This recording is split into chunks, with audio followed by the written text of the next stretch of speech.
Pope in Canada. The Holy Father begins the second leg of his visit by celebrating Mass and meeting the country's Prime Minister. We have a report from Quebec. On the hotline, what President Joe Biden and China's leader discussed during their morning conference call. Inspecting Notre Dame, a rare view inside the restoration work at a beloved cathedral in France. And Motown's Grateful Friar, spiritual insights from a blessed Franciscan who might be a saint. On EWTN News Nightly for Thursday, July 28th, 2022.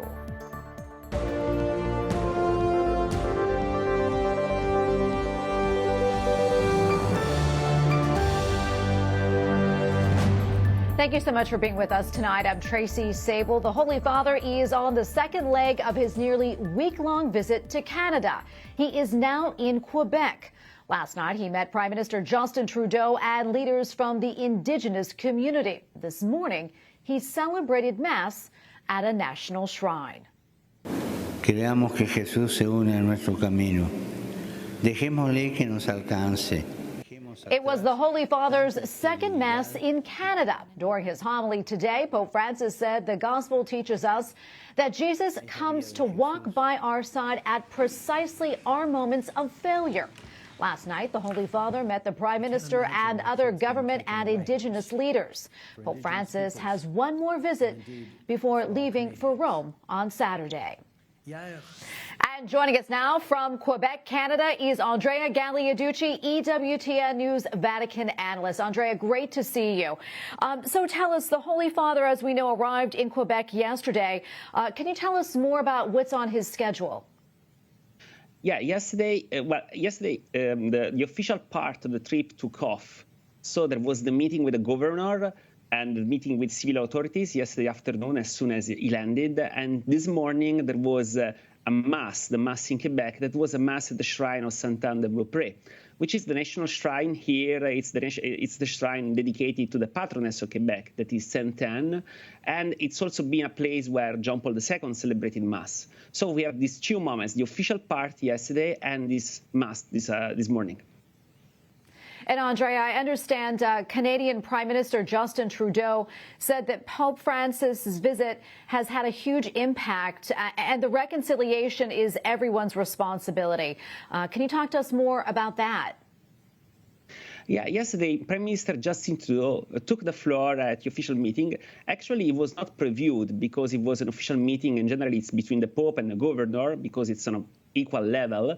And then there was supposed to be, and there was, a bilateral meeting between Trudeau and Cardinal Parolin, the Vatican Secretary of State. But Justin Trudeau took the floor and in some ways breaking the protocol and spoke about this reconciliation process that is responsibility for everyone. Actually, as you might have seen by the media, there was some harsh words by Trudeau government that, apologize is not enough, that we need more. So in that way, Trudeau took over to cover the Pope Francis' words that reconciliation is a path, we should start it. And it was also a way for the Canadian government to take a position in this healing process that is very difficult. Also for the Canadian government, I mean, residential schools that are now the thing we're talking about, well, they were state-run organizations, not church-run organizations. And Andrea, before I let you go, I understand the Holy Father has one more stop on his trip. Can you talk to us more about his itinerary? And also, how is he doing physically? So tomorrow we have a half day in Quebec City. So we have another meeting, the meeting with the Jesuits. That is the traditional meeting the Pope has with Jesuits, and it will be a closed door. And then there will be a meeting with Indigenous people from Quebec. And then we're heading to Iqaluit, up to the North Pole, where there are the Inuits. And the Pope will meet with the Inuits and with survivors of residential school of that place. And then he will head directly to Rome from there. The health is okay, I will say. I saw him very tired yesterday when we were at the government place at the Citadel. The Pope decided that he wanted to go on Pope Mobile because first time in Canada, in Quebec, there was a good crowd welcoming the Pope in the streets. So the Pope wanted to cheer the people. And I saw him very fatigued. He was waiting for the Pope mobile because it was a last-minute change, so they changed the car. And he was there, and I saw him that he was standing there with sort of pain. But it's normal, yes, his knee is very difficult. Anytime he stands up, yes, difficulties. But he's been on wheelchair all the time, and the wheelchair is helping a lot, so he can keep up. Well, Andrea, thank you so much for your reporting on all of this. We really appreciate it. Some bad news for the White House and the nation today. The U.S. economy shrank for a second straight quarter. Many label that a recession, but some disagree. President Joe Biden says, quote, "It's no surprise that the economy is slowing down as the Federal Reserve acts to bring down inflation." White House correspondent Owen Jensen reports. Owen? Tracy, good evening to you. As the rain comes down here hard at the White House, President Biden also said today, quote, "Even as we face historic global challenges, we are on the right path. But the RNC, the Republican National Committee, sees things much differently, tweeting out today bluntly, this is Joe Biden's recession." As consumers and businesses have been struggling under the weight of punishing inflation and higher loan costs, and the government today reports a decline in the gross domestic product, the broadest gauge of the economy. President Joe Biden goes before the cameras arguing his case that things are better than the numbers show. But let me just give you what the facts are in terms of the state of the economy. Number one, we have a record job market of record unemployment of 3.6% today. He says his economic plan is focused on bringing inflation down. Businesses are investing in America at record rates, The Republican National Committee not buying it, tweeting today, Joe Biden and his administration are scrambling to redefine recession. Reality check. You can't change the definition of recession just because you might cause one. Meantime, earlier today, just after 8:30 a.m. Washington time, U.S. President Joe Biden and Chinese President Xi Jinping talked by phone. This amid rising tensions between both powers. And on Taiwan, the White House says President Biden underscored that U.S. policy has not changed. And the U.S. Conference of Catholic Bishops blasting the Biden administration over the Affordable Care Act, saying Health and Human Services wants to force health care workers to perform gender transition procedures, require health insurance issuers to cover them, and entertain a mandate to perform elective abortions, adding, "We cannot do what our faith forbids," and "This is a violation of religious freedom and bad medicine." President Biden is also commenting on the proposed Inflation Reduction Act of 2022. He says if enacted, it'll be historic and help fight inflation, and he's asking lawmakers to move on it now. At the White House, Owen Jensen, EWTN News Nightly. Congressional Democrats say President Joe Biden's goal of cutting emissions by 25% in 2 years may be within reach. This after a deal was reached between Senator Joe Manchin and Majority Leader Chuck Schumer on a multi-billion-dollar clean energy plan. Capitol Hill correspondent Eric Rosales has the latest on this developing story. Eric? Well, Tracy, Republicans say that this Inflation Reduction Act is nothing more than new taxes and will arm the IRS to go after businesses and everyday Americans with audits. Now, Republicans say now is not the time for this to happen, especially with the economy being so slow. They are asking, meanwhile, Democrats are praising the energy and climate provision, saying that it's good for the planet. Catholic Senator Joe Manchin of West Virginia, who is battling COVID, issued this statement, quote, "Rather than risking more inflation with trillions in new spending, this bill will cut the inflation taxes Americans are paying, lower the cost of health insurance and prescription drugs, and ensure our country invests in energy security and climate change solutions." House Democrats are praising the agreement. I think that this is a very, very major step forward. If we can get it done, and I believe we can. I believe that there's a real deal here. The Inflation Reduction Act reduces carbon emissions by around 40% by 2030, allows Medicare to negotiate drug prices, and proposes more than $700 billion in new revenue. But it's primarily paid for by raising the corporate tax on businesses to a 15% minimum, also arms the IRS to conduct more audits, and creates a tax hike on carried interest. Minority Leader Mitch McConnell says this bill isn't going to do anything about inflation or the recession. Green New Deal craziness that will kill American energy, and prescription drug socialism that will leave us with fewer life-saving medicines.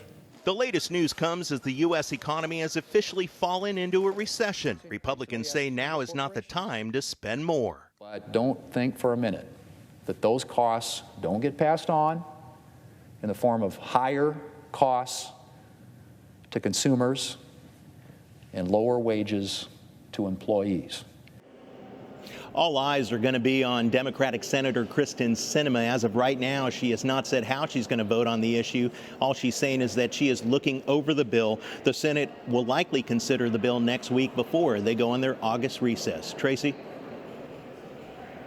All right. Well, Eric, on a different note, I know tonight's the annual congressional baseball game, which is really always a lot of fun. However, I understand that a protest is supposed to take place at the stadium. What more can you tell us about this? Well, that's right. Climate activists said that they plan to disrupt the game. Some are even said that they are willing to get arrested in order to be able to bring some sort of change to the climate and the planet. But as of right now, police say that they're going to be monitoring the situation very closely to make sure that this does not happen. They have to wait and see on what's going to take place at the congressional baseball game. All right. Well, thank you so much. We appreciate it. And joining us now is Joel Griffith, Research Fellow at the Heritage Foundation. Joel, welcome back. Always so great to be with you. As Owen just reported, President Biden said, despite challenges, we are on the right track. Meanwhile, Treasury Secretary Janet Yellen said during a press conference today that there are some positive signs that suggest that inflation is likely to come down in the days ahead, but adding that we will have to wait and see. I want to get your thoughts on all of this. Well, this administration has lost all of its credibility over the past 6 months. What we know is that the economy now has been contracting for 6 months. It's been shrinking. And at the very same time, American families have been facing rising costs. In fact, at the Heritage Foundation, we estimate that a typical two-person working family has lost more than $6,000 in real income due to the Biden inflation. And remember, this is the same president who just a few months ago said, our economy has gone from on the mend to on the move. He said this when we knew the economy was contracting. So they're in a state of denial. We are now in a recession, and American families are feeling it. Yeah, and Joel, something else that Secretary Yellen said that I want to talk about, pretty interesting. She said that coming out of the pandemic has caused supply chain pressures, which are driving inflation. I want to get your reaction to that. And is that the driving force behind our inflation? Thank you for joining us.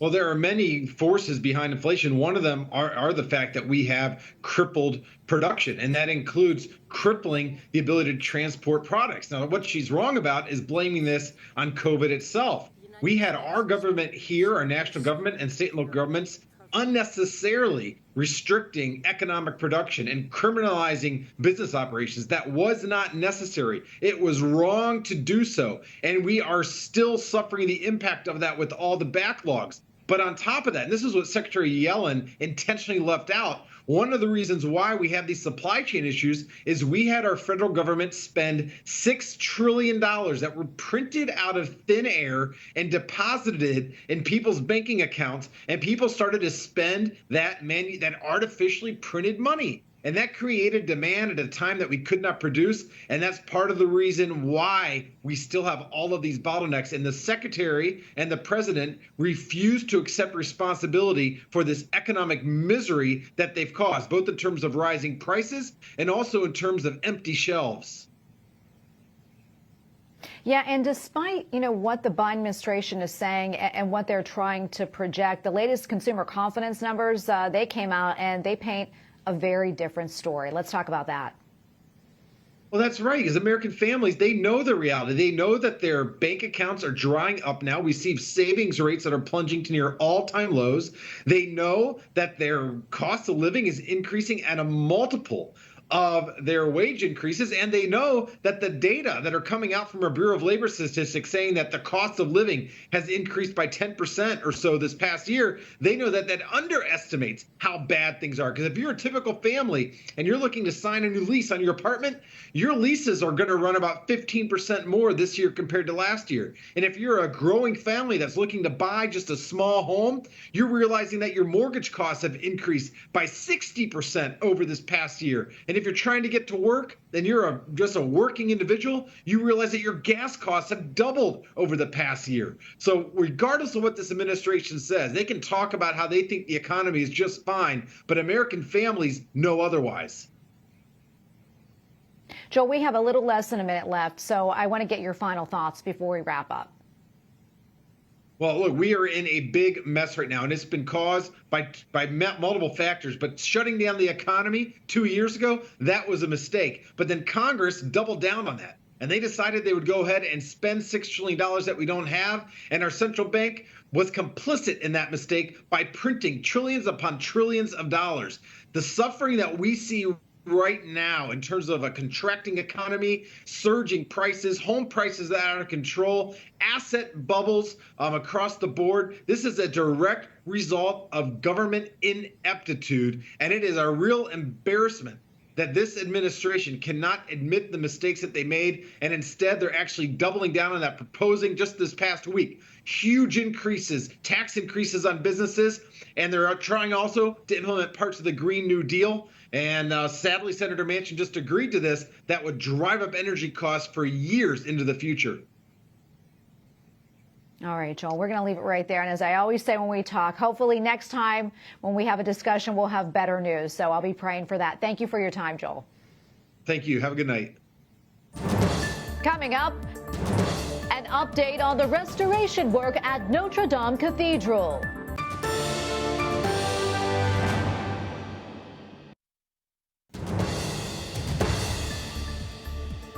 Church leaders in Chile say the country's proposed new constitution will put religious freedom at risk. The draft document says religious practices must conform with the law. Catholic bishops say the faithful could be forced to convey values that contradict church teaching. Voters will weigh in on the constitution in September. A heavy gunfire has accompanied a new outbreak of gang violence in Haiti's capital. Armed police responded to a gun battle between rival gangs in Port-au-Prince. Firefighters dodged bullets to reach a blaze set at a temporary Catholic church near the earthquake-damaged cathedral. The UN reports one neighborhood has at least 470 people either killed, injured, or missing. France's culture minister issues an optimistic assessment of the restoration work at Notre Dame Cathedral. Bonjour, toute l'équipe. Madame la ministre. Rima Abdul Malik says everything is going according to plan as the construction transitions to a second phase. If all goes according to schedule, Notre Dame Cathedral would reopen for worship and public visitation in 2024. The famous landmark was badly damaged by fire in 2019. North Korea's leader is issuing new threats against South Korea. Kim Jong-un claims his country is directly threatened when the U.S. and South Korea conduct regular joint military drills. Pyongyang's leader went on to say that his military would immediately punish and annihilate the South. Up next, the prayerful preparation to celebrate the feast of a beloved Franciscan from Michigan.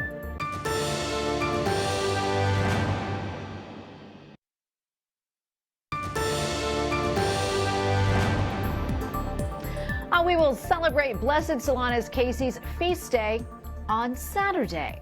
The Capuchin priest, known as the doorkeeper, is on the path to sainthood. Blessed Solanus Casey is remembered for his welcoming spirit, miracles, and his love for God. And joining us now is Brother George Kooran and Brother Steve Kropp from the Solanus Casey Center in Detroit, Michigan. Welcome to you both. Thank you for coming on. Brother George, I'd like to start with you. For those who aren't that familiar, can you talk to us more about Blessed Solanus Casey's life and also his relevance today?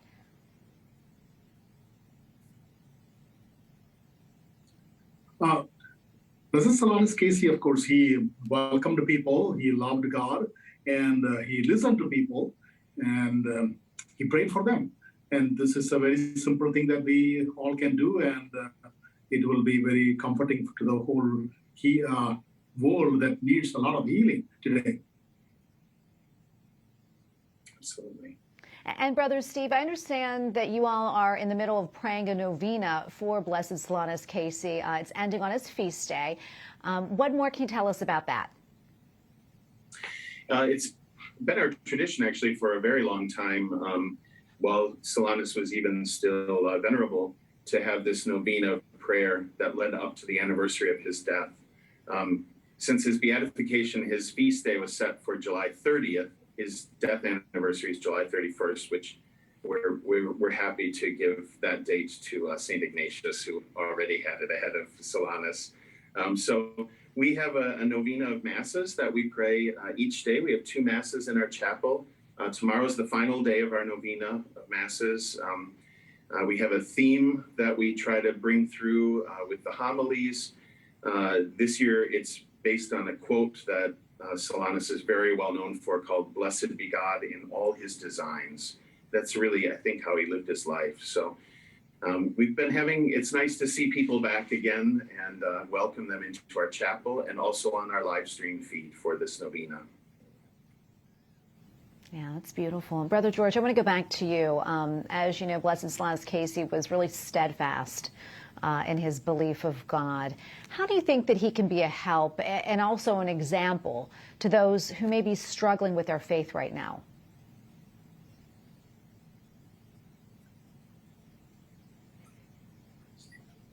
Maybe a helper and example for those struggling with faith. Oh, certainly.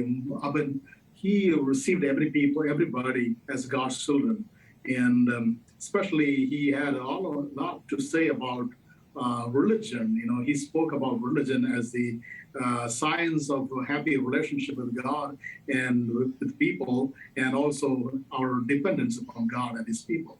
And so I think this is very much relevant today, and it is uplifting to most people.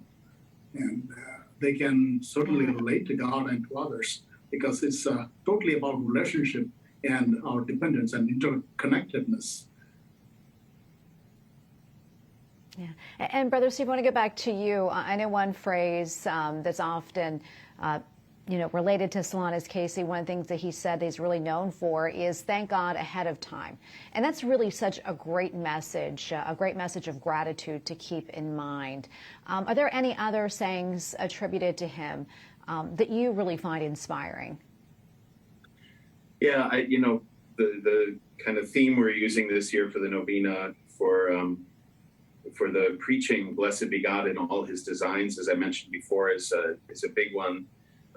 It's very popular. We publish it in everything that we publish because Solanus really did see God's blessings throughout all of his creation. I think one of my favorites that I come back to was something that he said near the end of his life. He said, "I wanted to give until there was nothing left of me to give, so that," I'm going to probably slightly misquote this, but "so that with my last breath, I will be able to give that to God." And that was his life. It was just a constant pouring out of himself for the sake of others, but for the glory of God. He was also a very grateful person, and so he also...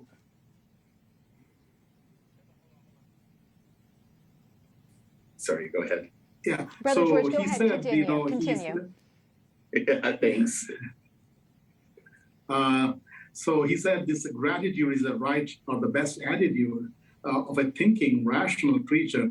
That actually grips me. And because we are, most people, I myself, I'm not grateful all the time. He was always a grateful person. And that's, it's a road mark, to holiness, I believe. Absolutely. And thank you both so much for your time. I wish we had more time to speak, but unfortunately our time is up. Thank you both so much, and God bless you. Thank you. God bless. And we thank you for watching tonight. For the entire EWTN News Nightly team, I'm Tracy Sable. Good night, and God bless.